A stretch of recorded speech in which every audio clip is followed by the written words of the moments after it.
Hi everyone, my name is Sang-wook and I'm from Plugged In Service Club. During today's Earth Day, I have to talk to you about the issue of e-waste around the world.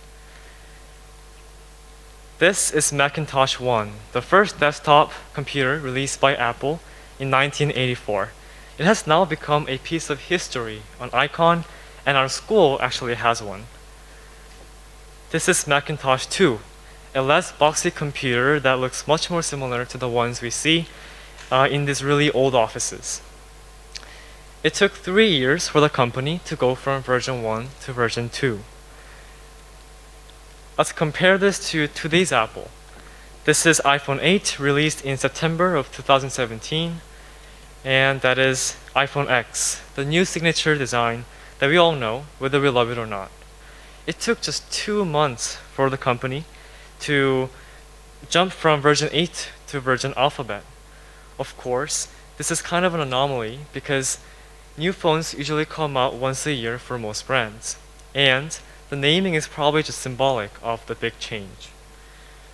But there's one thing we can know for sure. More people are working on more new technologies than ever before. There are so many options we can choose from for each and every phone, like Plus, Pro, Pro Max, Ultra, 5G, Ultra 5G, etc. The things we have right now become old tomorrow, and this creates a global pursuit of whatever is new and fresh.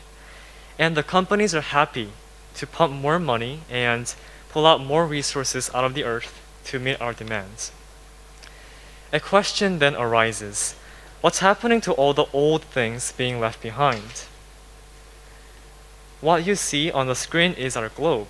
E-waste, defined as any electronic device at their end of useful life, is the fastest growing waste stream in the world. Let's begin a short tour around the world. First, we are here at Jakarta, a bustling city as you know it.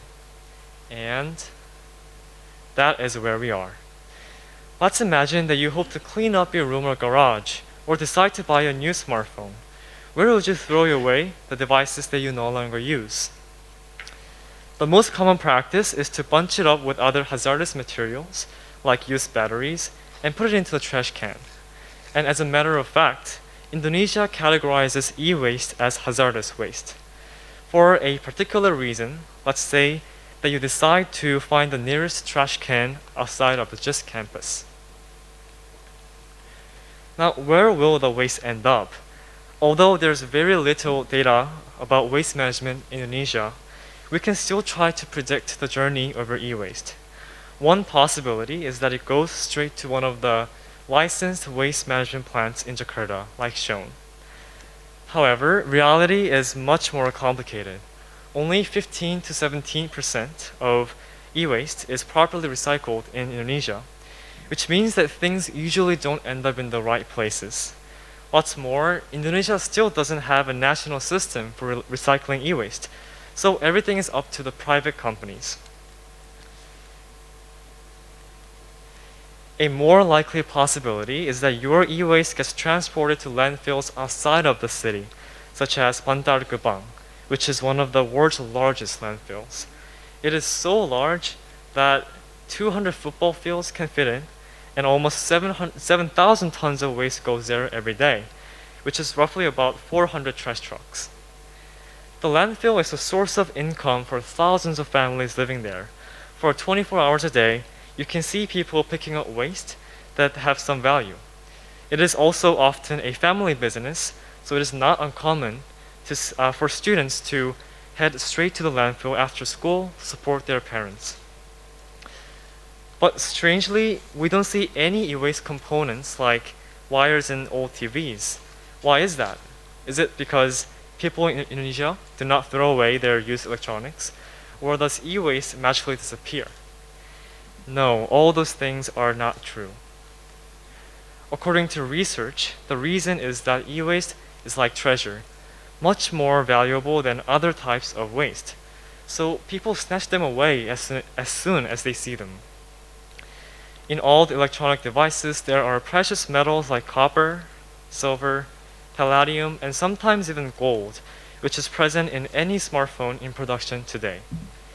According to The Guardian, $10 billion of precious metals are being thrown away every year, which means that e-waste presents a massive economic opportunity for families in poverty. However, there's one problem. These families are far from skilled in dealing with these e-waste materials, so they cannot safely handle toxic metals and chemicals like lead, mercury, zinc, and arsenic. You do not want to touch any of them, and even slightly touching them with bare hands can cause severe skin injuries. Despite all this, due to their immense value, thousands of families are trying to discover them in the landfills. Now, this is a huge problem, and it's not exclusive to Indonesia. To understand how and why e-waste became such an issue, we need to go back to the globe. Where does e-waste come from? And where does it go? Here's what research says. There are global trade routes for the transport of e-waste. When people throw away their old electronic devices in more developed areas like North America and Europe, large portions go to less developed countries in Asia, such as China and Indonesia. Waste moves around via the ocean, literally stuffed in large containers like this. This is happening all because labor is cheaper in these countries. Unskilled workers break down e-waste components while risking their health, and the raw materials get sold to the wealthier countries once again.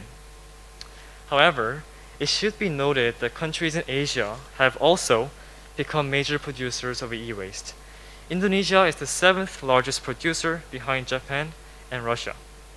This is due to exponential growth in the number of people having electronic devices as they become more and more affordable. These trade routes have real consequences. For example, in Ghana, an area called Agbo Boshi is receiving e-waste from all around the world. Similar to families in Bantar Gebang, e-waste has become a major source of income for people living around this area.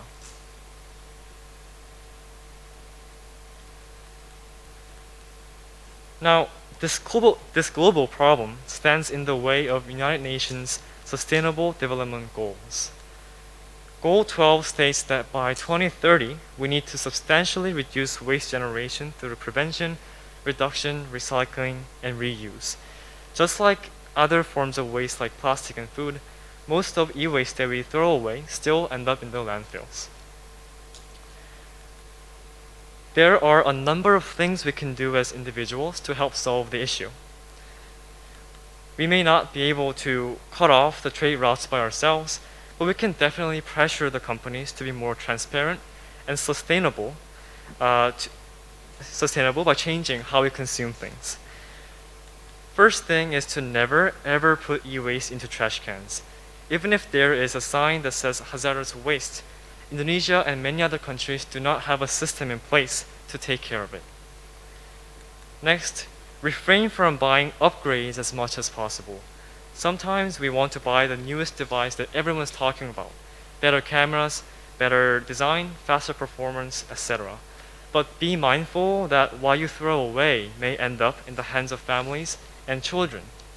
Although they do have economic value, it is not acceptable that they're risking the health of so many people. Third, if there's no other choice but to get a new device, try to buy from companies that help you recycle. More and more companies nowadays are providing a trade-in option, which gives you money if you return your used device. It's usually a win-win strategy because the companies also get to reuse materials to save money in producing the new devices. And lastly, if the options above still do not work for you, make sure to drop off e-waste at licensed recycling centers. Now there's one more thing you can do. The issue of e-waste is also connected to Goal 4, which is quality education. By 2030, we need to substantially increase the number of youth and adults who have relevant skills, including technical and vocational skills for employment, decent jobs, and entrepreneurship. Not only that many young students are working with their parents in the landfills, UNICEF estimates that 2/3 of the children do not have access to technology, and that is 1.7 billion. Without this access, they cannot learn the skills that we are learning at school, such as using the internet, searching online, using Google Docs and slides, which affects their future employment. So, if you have used devices, consider donating them to an organization that works to reduce